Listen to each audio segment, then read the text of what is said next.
goes right there. There it goes. I'm using a special lens right now.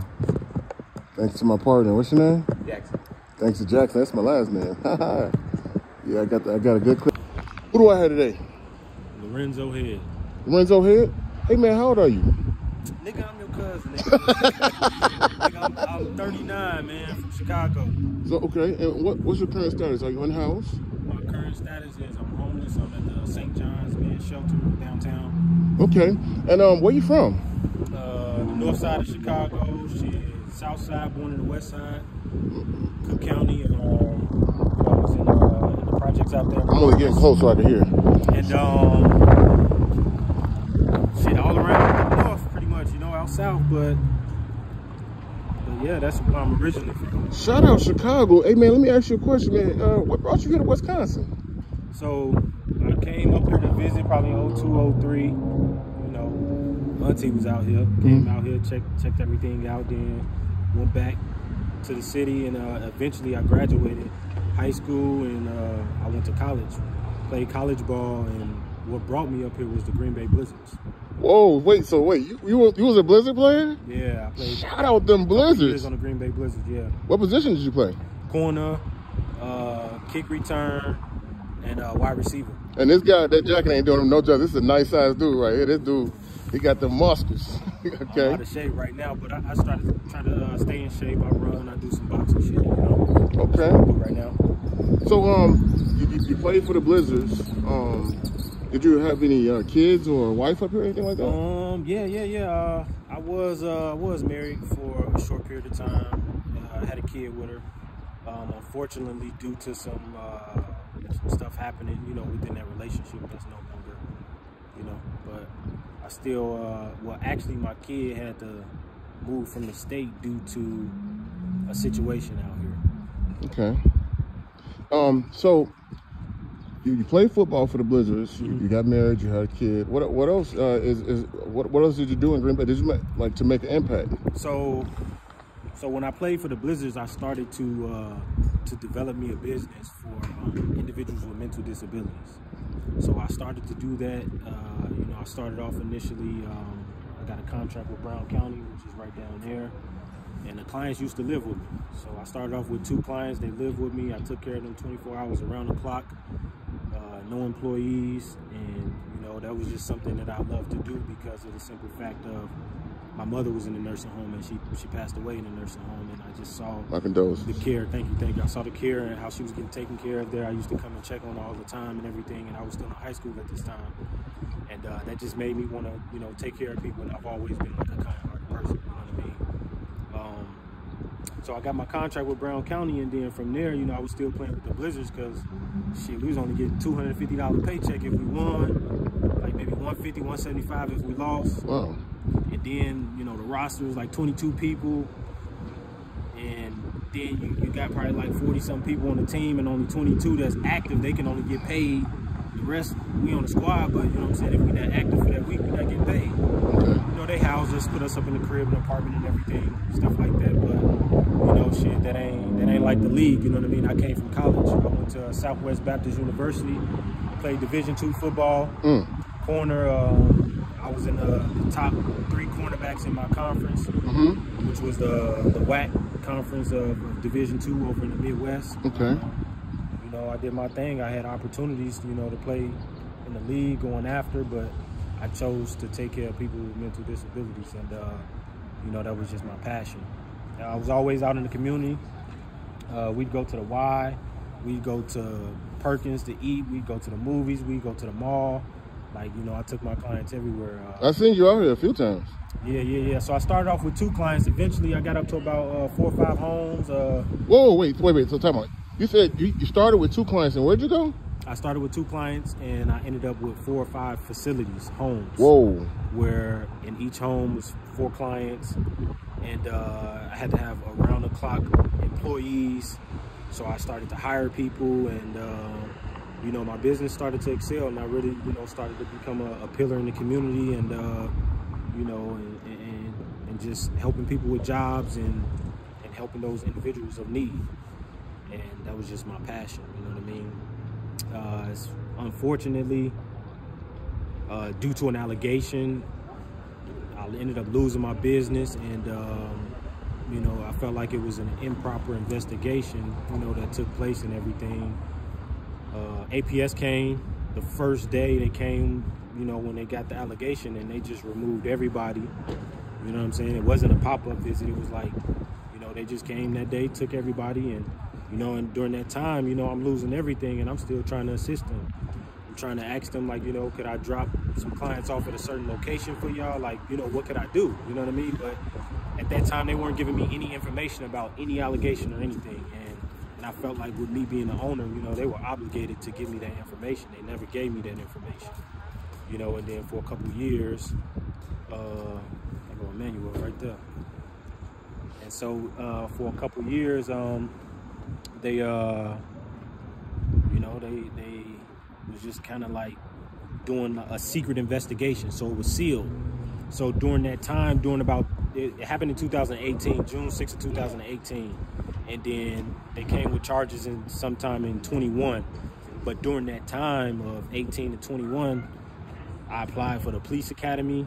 You know, I did my written test. You know, I did the math test. I did my field test. I did everything. And then I got to the point to where I did the interview to sit down with about the fire department, the police. It was probably like 8 of them. And then they just said that I couldn't move no further. And I just didn't understand, because I wasn't running around in the streets or doing anything illegal. So I just couldn't understand why I couldn't move and go forward and become a cop. And then eventually, you know, they came with charges. And then, you know, I had to kind of deal with those charges. But they came to my home, and they came with a search warrant. And when they came in, they never gave me the search warrant. I talked to the lead detective, and I asked him, you know, I'm like, yeah, it's no problem. You guys can come in. I'm like, you know, give me the search warrant. You can come in and do your thing. No problem. You know, I'm not causing any problems. And they didn't want to give it to me. So for about 10 or 15 minutes, we were going back and forth at my door. And then I just let them in. And they were in my kitchen. It was probably about 40 or 50 cops at my home. And I was just standing in my kitchen talking to them, and they wanted to search me. And I was just like, well, why are you guys want to search me if you guys are doing a search warrant at my home? And so the lead detective guy was like kind of going back and forth with me, like wanting to argue with me. And I was just like, well, I mean, you didn't give me the search warrant. I'm like, you're telling me you want to do something to me, but you haven't showed me the search warrant. Right. So then one of the other officers that was there, they snatched the search warrant from him. They gave it to me.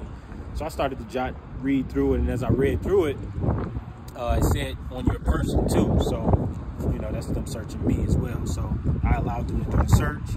And with the search warrant, you know, they were supposed to safely be able to search my home. And I feel like they were safely able to, you know, search my home. I didn't have any firearms or anything in there. And I was just standing in my kitchen, and I wanted to sit down at the table. They wouldn't allow me. They kept telling me that I need to go in my yard. And I kept telling them, like, on the search warrant, it says I don't need to leave my property. So I don't need to leave my property. I'm not being aggressive to you guys or anything. You know, you guys can search the home. At this time, it was already people walking through my home. They're in the basement. They're upstairs. They're in my backyard. They're on the side of my house. They're all in the front yard. They were everywhere. And at that time, it was just me and my ex-wife in the home. She was in the front yard with our dog, and I was just standing there, you know, in my kitchen. They kept wanting me to leave out of my kitchen. I told them, I said, I'm not doing anything to you guys. You guys are safely able to search my home. I can stand and I can sit. You know what? I can sit at the table. I'm like, I can sit at the table. You guys can continue to do your search. So they were like getting kind of pissed, and so I kind of started reading through the warrant that they had, and he was saying that it was like looking for paperwork and stuff like that. So I was like, okay, that's fine. And then when I stepped out into my yard, I saw like a big van, and it seems like they had like electronic stuff. So I'm like, well, what are they doing?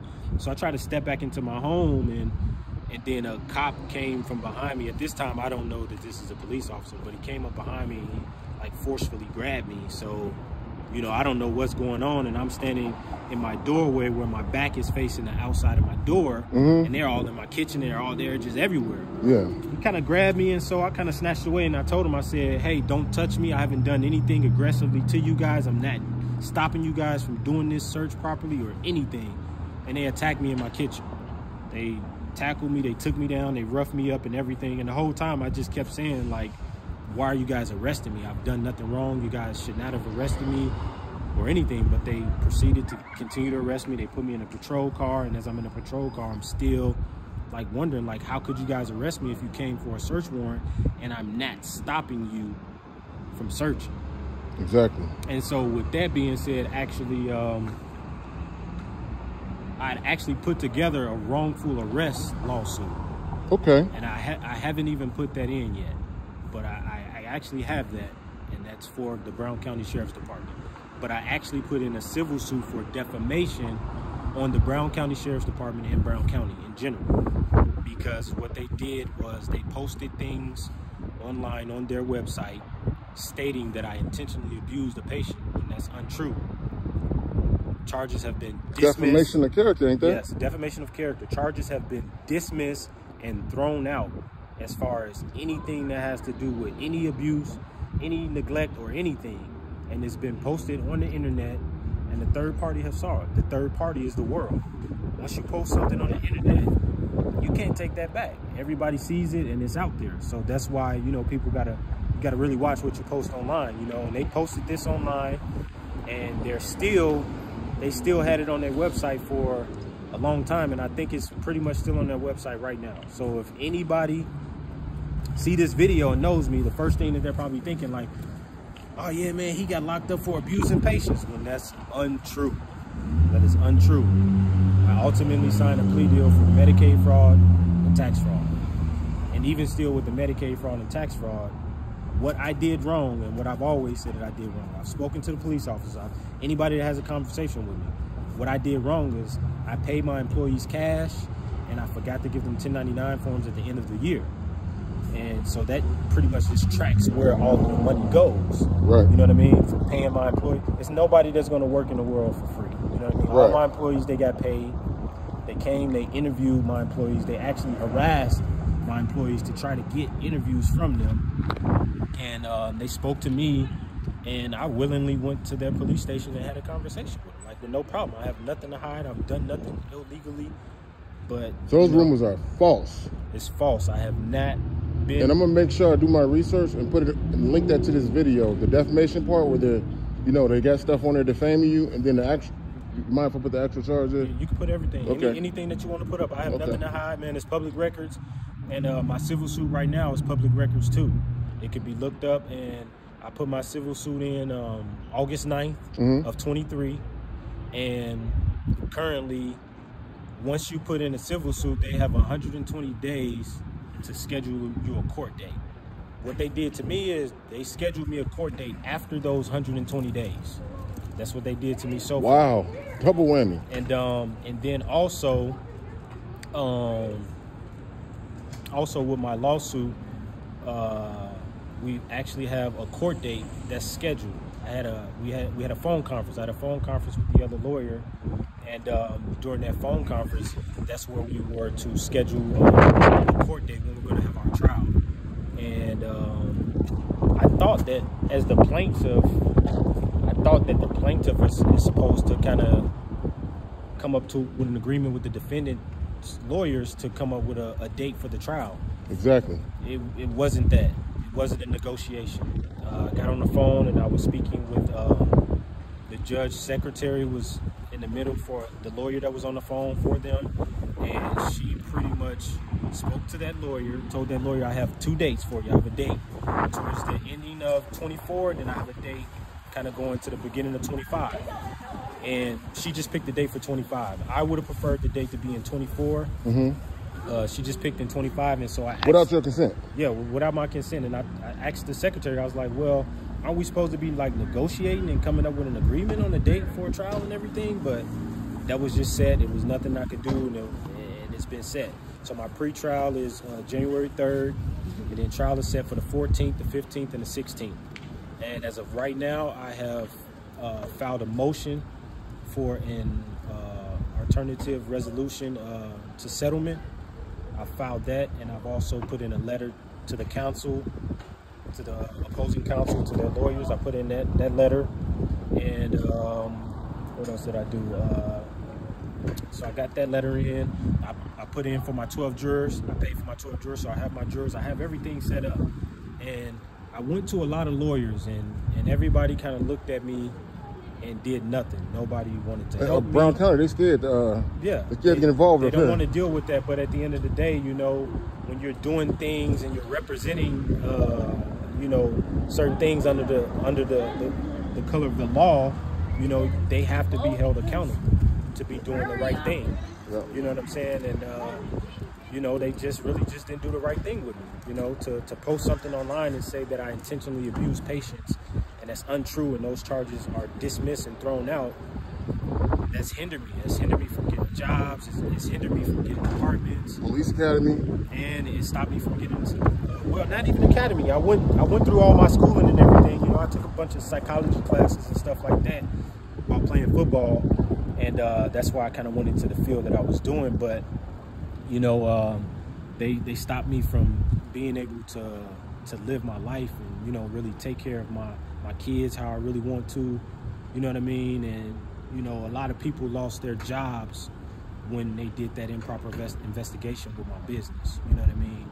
Yeah. And that hurt a lot of people. You know what I mean? Including myself. And you know, I no longer have a family. I'm divorced. You know, my kid actually had to move out of the state for the simple fact of what they posted on the internet about her father, which she carries my last name. Oh my God.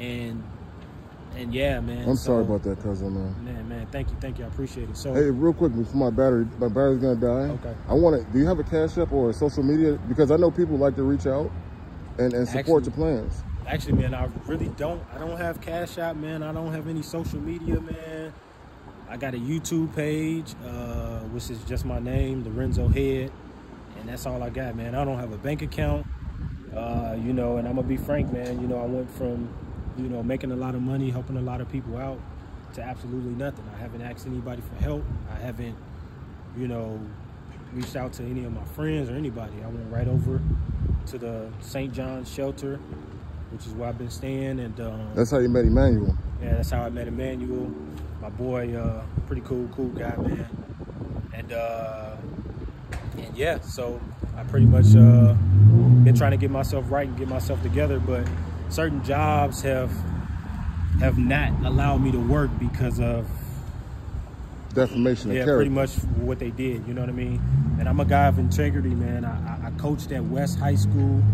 That's right, you did. Yeah, Don't shout out. I coached the football Coach team, Zoe. So you know, shout out to some of my old players, man. They, you know, they really, you know, did their thing. Some of them went to college, and some of them went on to, you know, work regular jobs, have kids, and you know, and I know from me personally that I made a positive impact on their lives because that's the type of person that I am. And as well, even with my clients, to this day, I've saw some of my employees. They've thanked me every time I've saw them. I've even saw some of my clients, and they've asked me if I still had group homes, and they wanted to come to my homes. And I thought that was like, it was like, wow, you know, that took me back because that just shows the type of impact that I really put on them, you know what I mean, which is positive. And one thing was, you know, social workers, they always ask me like, man, like how are these people so good? Because every client that I had was a behavior. Every client that I had was kicked out of 4, 5, 6 different facilities, and nobody really were giving them opportunities, you know what I'm saying, so they can, you know, excel and just be a human. And how can I help you, man? You okay, buddy? You good, man? You know him? Nah, I don't know this guy at all. Sorry about that. I don't like Yeah. That's no problem. Sorry about that. But so yeah, you know, I just try to impact, you know, people in a positive way. And right now, even with still, you know, being down and not having much, I still, you know, I look on the bright side to everything. You know what I mean? I feel like, you know, God has put me through this storm. The storm, I'm in it.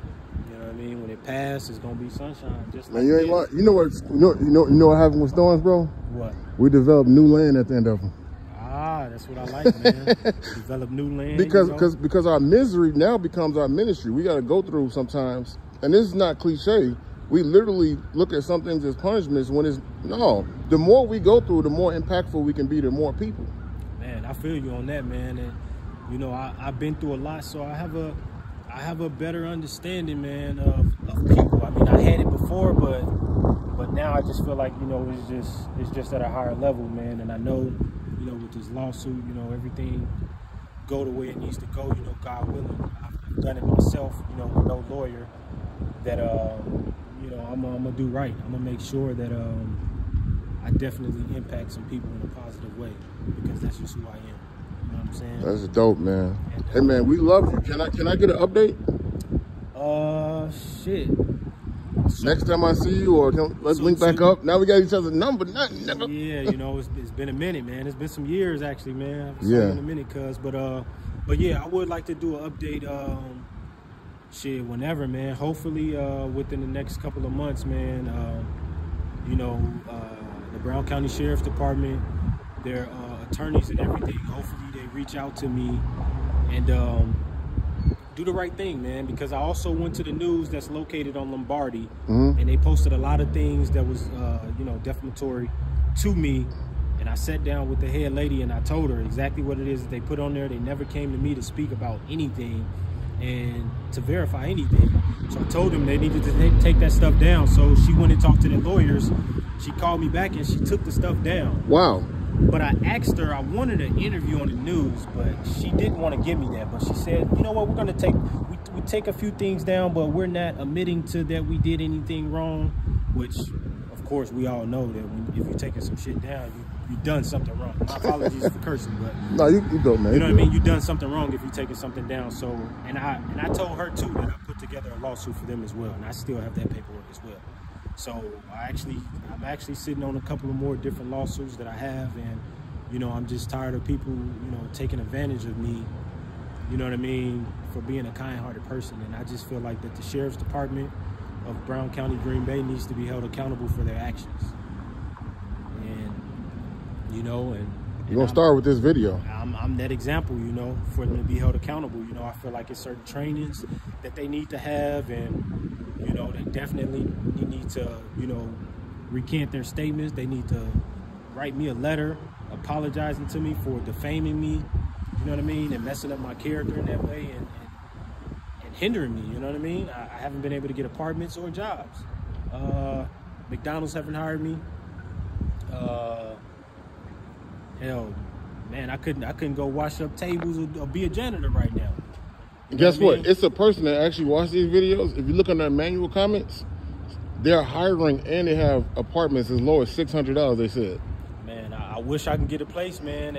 I applied at a couple places, and you know, they got me on Google. So if you go on Google, this stuff is on Google. They put me on the news. They ran me on the news like 2 or 3 times. So it's like it's like they handcuffed me, man. They stopped me from, you know, being able to live my life. And, you know, we're gonna work with you the best way we can, because I got a team on here, and I'm glad we got a chance to hear your story. So starting off slow, you know, the gig the lady's offering, and those low income apartments that she's unbiasedly, you know, allowed to rent to people. We'll start there, but also with sharing your story. Man, you know what I mean? I'm definitely willing to work, man. I'm a hard worker. I've always been a hard worker. Let me ask you a question too. Are you single? Yeah, I am single right now, man. But really, my focus has been to get myself together and to take care of my kids. That's it. You know, because I've always taken care of my kids. You know what I mean? That's always been a priority. You know, I love my babies, and so right now, my priority is getting right and just taking care of my kids. You know, because at the end of the day, that's really what everybody have to live for. Your legacy is your kids. You know what I mean? What you install and place into your kids, you know, and for them to go out into the world and be productive members of the society, you know, that's what I care about. I care about my kids being successful in life. You know what I'm saying? And yeah, man, that's, you know, it's been tough though. I can say, you know, I've had a lot of down days, you know what I mean? And, you know, from being in a position to being able to get whatever you want, whenever you want. You know what I'm saying? And not have that, you know?